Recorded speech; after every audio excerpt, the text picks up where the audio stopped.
అందరికీ నమస్కారం. యువశక్తి కార్యక్రమానికి విచ్చేసినటువంటి యువతి యువకులందరికీ స్వాగతం సుస్వాగతం.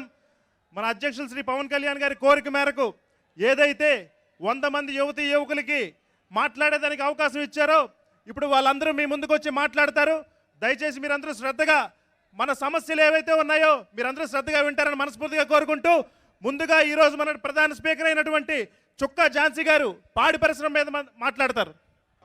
Good afternoon all. నా పేరు చుక్కా ఝాన్సీ. మాది జామి గ్రామం, శృంగవరపుకోట నియోజకవర్గం, విజయనగరం జిల్లా. ఈరోజు నేను మాట్లాడాలనుకుంటున్న టాపిక్ యానిమల్ హస్బెండరీ, పాడి పరిశ్రమ గురించి. So I'm an agriculture graduate. నేను అగ్రికల్చర్ చదివున్నాను.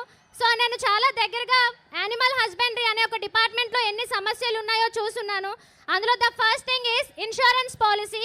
సో యానిమల్కి పశు నష్ట పరిహారం 2020 మధ్య నుండి ఈరోజు 2023 వరకు ఎన్నో పశువులు చనిపోయాయి, కానీ ఒక్క రైతుకి కూడా ఎటువంటి నష్టపరిహారం అందించలేదు. అందులో మేము కూడా ఉన్నాం, మా ఫ్యామిలీ కూడా ఉంది. మా ఆవు డిసెంబర్ 21 చనిపోయింది. ఇప్పటికొచ్చి ఇన్సూరెన్స్ పాలసీ మేము క్లెయిమ్ చేయలేకపోయాం. సో మా పరిస్థితి, ఒక మిడిల్ క్లాస్ వాళ్ళ పరిస్థితి ఎలా ఉంటే ఆవులనే నమ్ముకొని, కేవలం క్యాటిల్ ఓన్లీ పశువులనే నమ్ముకొని బ్రతికే వాళ్ళ పరిస్థితి ఏ విధంగా ఉంటుందో మనందరం ఊహించుకోవచ్చు. నెక్స్ట్ సెకండ్ది జాతీయ